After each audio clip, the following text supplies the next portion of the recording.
Hello dear, कैसे हैं आप लोग। आज हम लोग फोकस के बारे में बात करेंगे। आप जिस उम्र में हैं अभी, इस उम्र में आपको खूब सारी चीज़ें सीखनी पड़ती है। वैसे सीखना तो आपको ज़िंदगी भर है। लोग आपको सिखाएंगे कि फलाना कॉलेज में चले जाओ, फिर वहाँ से निकल के फलाना नौकरी ले लो, फिर लाइफ सेट हो जाएगा। ऐसा नहीं है। ऐसा जिसको ऐसा लगता है और जीवन में जो ये इम्प्लीमेंट करना चाहता है, उसका लाइफ कोलैप्स हो जाता है। सीखना हमें ज़िंदगी भर होता है, लेकिन शायद आपके उम्र में सबसे ज़्यादा सीखना पड़ता है। वो वॉल्यूम जो है वो बहुत ज़्यादा है। तो आपके लिए सबसे बड़ा वेपन जो है वो रिसोर्सेज नहीं है कि अच्छा टीचर नहीं मिल रहा या अच्छी किताबें नहीं मिल रही है। वो इतना इम्पोर्टेंट नहीं है, उसका मिलना ना मिलना। सबसे इम्पोर्टेंट है कि आपके पास सीखने लायक जो फोकस चाहिए वो फोकस है या नहीं है। और ये आपका भी बहुत ही कॉमन सवाल होता है। आप इससे जूझ रहे होते हैं, आपको लगता है कि फोकस की कमी है आप में। बहुतों को लगता है, हम लोगों को भी लगता था कि फोकस थोड़ा और ज़्यादा होता तो अच्छा होता। ये लगता है, हमेशा लगता है। तो आप लोगों को ऐसा लगता है, लेकिन असली बात पता है क्या है? असली बात यह है कि हमें फोकस करने की एबिलिटी में कोई कमी नहीं है। हम सभी, हर इंसान, हम बहुत ही डीपली फोकस्ड हो सकते हैं। असली प्रॉब्लम फोकस करने की एबिलिटी में नहीं है। असली प्रॉब्लम है डिस्ट्रैक्शन, जो फोकस होने नहीं दे रहा है। प्रॉब्लम वहां पर है। आप अगर फोकस करना शुरू कर दे, उस पाथ को आप अगर पकड़ ले, फिर डिस्ट्रैक्शन काम नहीं कर पाता है। फिर आपको दिखता है कि आप में कितनी एबिलिटी है फोकस करने की, लेकिन वो जो शुरुआत है फोकस करने की, उसी में डिस्ट्रैक्शन जो है वहीं तक जाने नहीं देता है। और हम कहते हैं कि हमारा फोकस नहीं है। दरअसल फोकस करने की एबिलिटी तो है, लेकिन हम वहां तक जा ही नहीं पाते हैं। डिस्ट्रैक्शन कल्प्रिट है। और डिस्ट्रैक्शन दो तरह का होता है। एक डिस्ट्रैक्शन होता है एक्सटर्नल डिस्ट्रैक्शन। किसी ने फ़ोन कर दिया, आपने ठाना कि आपको आज पढ़ाई करनी है, आपको इतना सारा पढ़ना है, जो भी है, आपने कुछ डिसीजन लिया कि आपको कुछ करना है। फ़ोन आ गया, हेलो हम लोग फलाना मूवी देखने चल रहे हैं, तुम चलोगे? अब मन जो है, आपका मन जो है वो अब खेलना शुरू कर देगा। हमारा मन जो है, ये मन बड़ा ही चंचल प्रकृति का है। हर इंसान का मन चंचल प्रकृति का है। अब मन क्या दिखाएगा आपको? आपने इससे पहले जब आप मूवी देखने गए थे उन्हीं दोस्तों के साथ, जो मस्ती किया था आपने, वही मस्ती मेमोरी से उठा के आपको प्रोजेक्ट कर देगा। लो, तुमने पिछली बार ये किया था, अब ये करने का फिर से मौका है। घर छोड़ो और चलो, जो भी तुमने डिसाइड किया था उसको छोड़ो और चलो मूवी देखने। ये मन का ही प्रकृति है। ये मन ऐसा ही है, ये चंचल है। और ये जो चांचल्य है, ये ऐसा नहीं है कि कुछ काली आत्माएं, बुरी आत्माएं काम करता हो, या फिर कोई बहुत बड़ा शैतान है इसके पीछे। ऐसा नहीं है। इवोल्यूशनरी लाइन में नेचुरल सिलेक्शन से ही हमें ये मन मिला है। जब अतीत में जब कोई नेचुरल कैलामिटी आया होगा, उस समय जब रिसोर्सेज की कमी आई होगी, उस समय कुछ जो भी क्रिएचर्स वहाँ पे था, हमारे पूर्वज मान लीजिए, जो भी थे, उनमें एक छोटा सा ग्रुप जो कुढ़िया प्रकृति का है, शांत प्रकृति का है, वो वहीं पर रह गया था। बाकी जो है, बाकी स्कैटर्ड होके चारों तरफ फैल गया। क्योंकि रिसोर्सेज की कमी थी, तो जिंदा रहने की प्रोबेबिलिटी उन्हीं में ज़्यादा होगी जो कि स्कैटर हो गए होंगे। नए जगह पे जाकर, नए रिसोर्सेज को खोज कर उनमें जिंदा रहने की प्रोबेबिलिटी बढ़ गई। तो जो फिर नेचुरल सिलेक्शन के दौरान वही लोग जिंदा रहे जिनका मन चंचल था और जिनको अपने मन ने ही उस शांत जगह से या एक जगह से दूसरे जगह पे भटका दिया। सो नेचुरल सिलेक्शन से ही हमें अपना ये मन मिला है, चंचल सा, बंदर सा मन हमें मिला है। जो भी हो, इसे कोसने से कोई फायदा है नहीं। हमारा मन ऐसा ही है, सभी का मन ऐसा है। तो मन अभी डिस्ट्रैक्टेड हो गया। मन ने क्या प्रोजेक्ट किया? पिछली बार तुमने ये किया था, ये देखो इस बार भी ये करने का मौका है। घर छोड़ो और जाओ, नए जगह पे जाओ, अपने आप को एक्सप्लोर करो। तो अब आपने जो डिसाइड किया था, आपका जो इंटेलेक्ट है, इंटेलेक्ट ने जो डिसाइड किया था कि मुझे आज ये काम करना है, इतना काम करना है, अब वो दब गया, इंटेलेक्ट दब गया। क्योंकि इंटेलेक्ट, बुद्धि जो है, बुद्धि मन से कम ताकतवर है, बुद्धि की ताकत कम है। बुद्धि बहुत जल्दी थक जाता है और थक के फिर वो डॉर्मेंट मोड में चला जाता है। बुद्धि जो रीजनिंग एबिलिटी है, रीजनिंग एबिलिटी, लॉजिकल एबिलिटी, वो प्री फ्रंटल कॉर्टेक्स में रहता है। यहाँ पर उसका इंसेप्शन होता है। और ये जो प्री फ्रंटल कॉर्टेक्स है, ये हमें एवोल्यूशनरी लाइन में बहुत बाद में मिला है, बहुत बाद में मिला है। मन जो है, मन जो दिमाग का बाकी हिस्सा है, वो बहुत पुराना है, बहुत प्रिमिटिव है। आप देखिएगा, अगर आप इवोल्यूशनरी लाइन में पीछे जाएं तो आप देखिएगा जो एप्स होता है उनका ये हिस्सा दबा हुआ होता है, अंदर की तरफ दबा हुआ होता है। मतलब उनका प्री फ्रंटल कॉर्टेक्स छोटा है, रीजनिंग एबिलिटी छोटा है। और आप सोचते हैं कि इस बुद्धि के साथ हम मन को कंट्रोल कर लेंगे। बुद्धि के साथ मन को कंट्रोल नहीं किया जा सकता है, मन को ट्रेनिंग से ही कंट्रोल किया जा सकता है। उसमें थोड़ी देर बाद आते हैं। तो आपके बुद्धि ने जो डिसाइड किया कि मुझे ये काम करना है इतने समय में, मन ने अपने चांचल्य से उस बोध को ही दबा दिया। और आपको नई नई चीजें, आपके पिछले कर्मों का ही वो फल है। आपने इससे पहले वो किया है जो मन आपको प्रोजेक्ट कर रहा है। पिछले बार तुम जब मूवी देखने गए थे तो ये हुआ था, देखो इस बार भी यही मजा आएगा। तो मन मजा के पीछे आपको भगाएगा। आप चले गए फिर पीछे पीछे पीछे पीछे, बाहर से एक धागा आया, वो धागा आपके मन ने पकड़ लिया, उस धागे को मन ने ताकतवर कर दिया और उसी धागे को पकड़ पकड़ के आपका मन आपको उसके पीछे पीछे पीछे पीछे भगा दिया। दैट मीन ये क्या है? ये है डिस्ट्रैक्शन, बाहर से आया हुआ एक डिस्ट्रैक्शन जो कि आपको चंचल करके आपको उसी के पीछे भगा रहा है। तो ये सब एक्सटर्नल डिस्ट्रैक्शन है। इससे अगर आपको बचना है तो आपने जो भी डिसीजन लिया है, पढ़ाई करना है आपको, सीधे मोबाइल फोन स्विच ऑफ कर दे, टीवी से जितना दूर हो सके रहे और अपने घर में अपने आप को लॉक कर ले। किताब रखे अपने पास, कम से कम किताब रखे। ऐसा नहीं कि 5, 10, 15 किताब आपने खोल लिया अपने आसपास, नहीं होगा। उससे बेहतर होगा अगर आप सिर्फ और सिर्फ एक किताब खोल के पढ़ना शुरू करें। तो आप किताब खोल के पढ़ना शुरू कर दें। तो एक्सटर्नल डिस्ट्रैक्शन को हम फिजिकली अपने से दूर करके रोक सकते हैं। जैसे मोबाइल फोन स्विच ऑफ कर दिया, हमने एक फिजिकल एक्टिविटी किया, वहां पर दरवाजा बंद कर दिया। अगर टेलीविजन चल रहा होगा उसको बंद कर दिया। तो ये सारे फिजिकल एक्टिविटीज से हम एक्सटर्नल डिस्ट्रैक्शंस को रोक सकते हैं। लेकिन दूसरा जो डिस्ट्रैक्शन है, दूसरे टाइप का डिस्ट्रैक्शन है, वो ज्यादा डेंजरस है। वो है इंटरनल डिस्ट्रैक्शन। हमारा मन चंचल प्रकृति का है और हम उसके चांचल्य को ही बार बार ट्रेन करते हैं। मन जब जो कहता है हम मन को वो प्रोवाइड कर देते हैं। मन कहता है चलो वहां जाने से मजा आएगा, तो हम चले जाते हैं मन के पीछे पीछे। मन ये कहता है चलो उससे बात कर लो, दोस्तों के साथ थोड़ा बात कर लेते हैं, चलो आज 1 घंटा बात नहीं, आज 3 घंटा बात करेंगे, आज मजा आ रहा है, आज गॉसिप करेंगे हम लोग। तो वो जो मजा है, उस मजे के पीछे मन आपको खींचे ले जा रहा है और आप उस मजे का गुलाम होते जा रहे हैं। यह है इंटरनल डिस्ट्रैक्शन। मन बड़ा चंचल है, मन हमेशा चाहता है कि मजा मजा मजा मजा मजा, हार्मोन हार्मोन हार्मोन, बॉडी में अलग अलग तरह का हार्मोन आया, नया नया फीलिंग हो। सो मन यही चाहता है, इसीलिए इंटरनली डिस्ट्रैक्शन एग्जिस्ट करता है।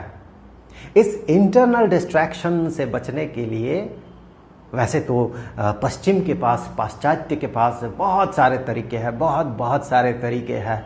आप उन तरीकों को अपनाएं, आपको फायदा हो सकता है, कम भी हो सकता है, ज्यादा भी हो सकता है, नहीं भी हो सकता है। प्राच्य के पास, पूर्व के पास, हमारे पास, हमारे फिलॉसफी में बहुत बेहतरीन तरीके हैं। उनमें से एक तरीका जो इंटरनल डिस्ट्रैक्शन को रोक सकता है, जो मन रूपी जो बंदर है हमारे यहाँ पर दिमाग में, उस बंदर को जो रोक सकता है, वो हमें राजयोग में मिलता है। राजयोग का 8 अंग है। यम, नियम, ये सारे नियम हैं। फिर आसन, आसन आपको पता है, प्राणायाम है, फिर वो भी आपको पता है। फिर आता है प्रत्याहार, ये है वो वेपन। फिर आता है धारणा, जिसे नॉर्मली लोग ध्यान कहते हैं गलती से।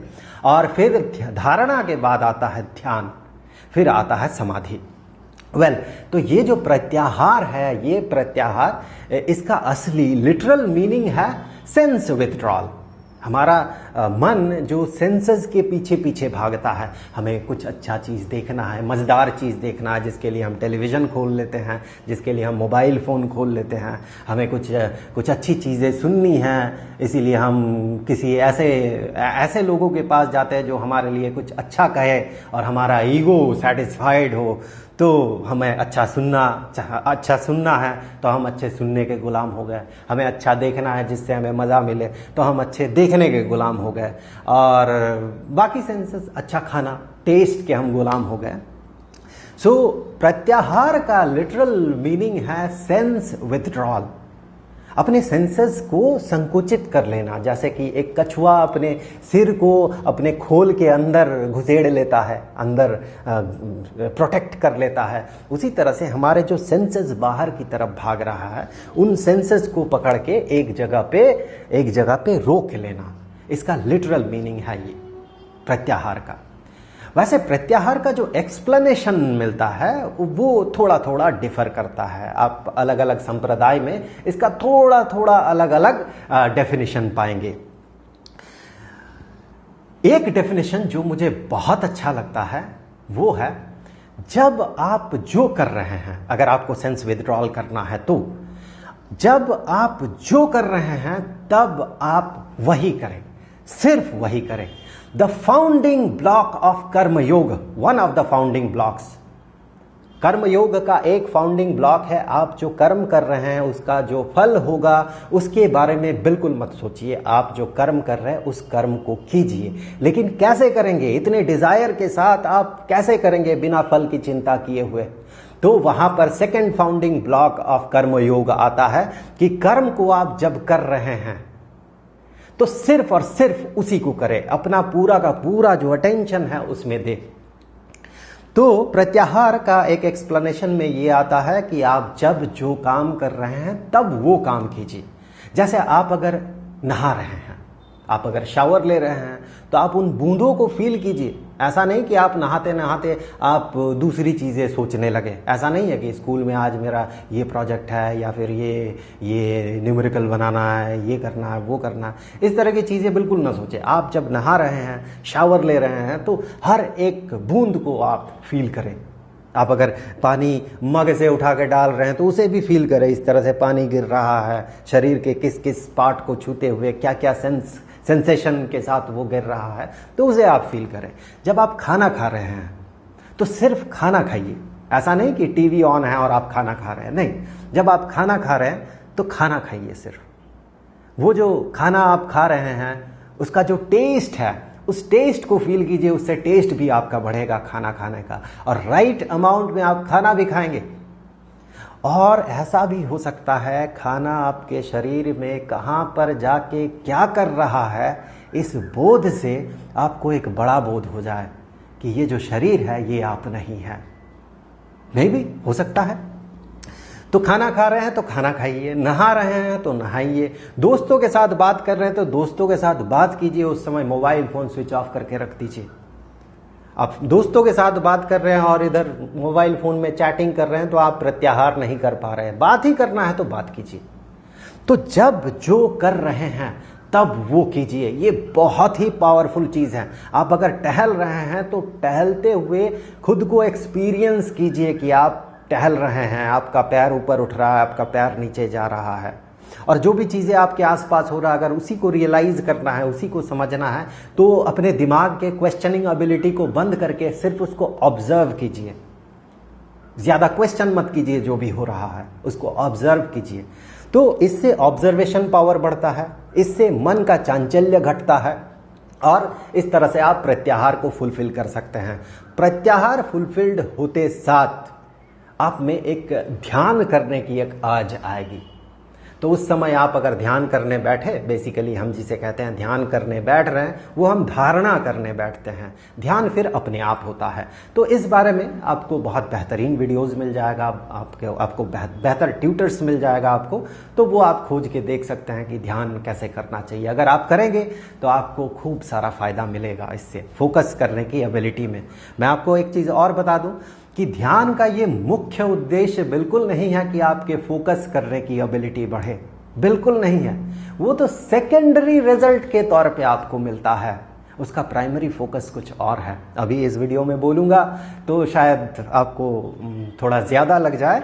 ये अभी समय नहीं हुआ है कि मैं आपको ध्यान का असली उद्देश्य के बारे में बताऊं। तो मुद्दा ये था आज का कि फोकस कैसे बढ़ाया जाए। तो फोकस को बढ़ाने की ज़रूरत नहीं है, आप डिस्ट्रैक्शंस को कम कर दें। डिस्ट्रैक्शन दो तरह का है, एक्सटर्नल। अगर एक्सटर्नल डिस्ट्रैक्शन को बंद करना है तो आपको फिजिकली कुछ काम करना होगा, कुछ चीज़ों को बंद करना होगा, अपने आप को आइसोलेट करना होगा, शांत जगह पे ले जाना होगा, और आपके आसपास जो भी डिस्ट्रैक्टिव एलिमेंट्स है या डिस्ट्रैक्शन लाने वाला जो एलिमेंट है, जैसे कि मोबाइल फ़ोन हो गया, सबसे बड़ा एलिमेंट है ये मोबाइल फ़ोन। तो ये जो मोबाइल फ़ोन है इसको स्विच ऑफ कर दे और फिर उसको कहीं दूर रख दे। इंटरनल डिस्ट्रैक्शंस को दूर करने का यही सारा तरीका है। आप ध्यान करें, आप प्रत्याहार को फॉलो करें दिनचर्या में। जब जो कर रहे हैं तब सिर्फ और सिर्फ उसी में फोकस करने की कोशिश करें। आप देखिए, आप अगर गौर से सोचेंगे, हर एक बार आप अगर प्रत्याहार करेंगे तो वो एक छोटा मोटा ध्यान ही है। ध्यान में आपका मन पूरी तरह से बंद हो जाता है, एंटायरली वो बंद हो जाता है। प्रत्याहार में मन का एक छोटा सा हिस्सा एक छोटा सा काम करने में वो जुटा हुआ रहता है, जिससे कि उसका जो चंचल प्रवृत्ति है वो बंद हो जाता है। इन सब के बाद जब आप अगले बार जब पढ़ने बैठेंगे, कुछ जानने सीखने के लिए बैठेंगे, तो आप देखेंगे कि अगर आपका मन 5-10 मिनट में डिस्ट्रैक्टेड होता था तो अब की बार 2-4 मिनट 5 मिनट ज़्यादा होगा। फिर आप इसको कंटिन्यू करेंगे तो और 5-10 मिनट ज़्यादा होगा। ऐसा करते करते आप कितना घंटा बैठ जाएंगे पढ़ने के लिए, ये आप इमेजिन अभी नहीं कर सकते हैं। हो सकता है कि आपने किताब खोला और 10-10 घंटा आपने पढ़ लिया और आपने न खाना खाने उठे, सिर्फ पानी शायद आपके पास रहे, पानी पिएंगे, ऐसा भी हो सकता है। इसकी भी पॉसिबिलिटी है। सो फोकस में फोकस न करके कुछ दिन डिस्ट्रैक्शन में फोकस कीजिए। आप डिस्ट्रैक्शन को ऑब्जर्व कीजिए, अपने मन को ऑब्जर्व कीजिए कि डिस्ट्रैक्शन आते साथ आपके मन में क्या हो रहा है, मन का कौन सा हिस्सा एक्टिवेटेड हो रहा है, कब लोभ एक्टिवेटेड हो रहा है, कब अहंकार एक्टिवेटेड हो रहा है, किस समय घृणा एक्टिवेटेड हो रहा है, किस समय डर एक्टिवेटेड हो रहा है। आप इस चीज़ को ऑब्जर्व कीजिए। धीरे धीरे आप एक्सटर्नल डिस्ट्रैक्शन से डिटैच्ड हो जाएंगे। फिर आप धीरे धीरे अपना जो इंटरनल डिस्ट्रैक्शंस है, उन इंटरनल डिस्ट्रैक्शंस पे अगर फोकस करेंगे, उसे ऑब्जर्व करेंगे, उसे जब आप ऑब्जर्व करेंगे तो धीरे धीरे वो भी कम होते जाएगा। तो आई होप कि आप इस प्रत्याहार का जो ये तरीका है, इसे आप जीवन में लाएंगे तो कुछ फ़ायदा आपको ज़रूर होगा। कुछ क्या, ज़रूर क्या, बिल्कुल होगा। कुछ क्या, बहुत फ़ायदा होगा। और जल्द मिलते हैं किसी नए टॉपिक के साथ। तो तब तक के लिए खुश रहें। Good bye.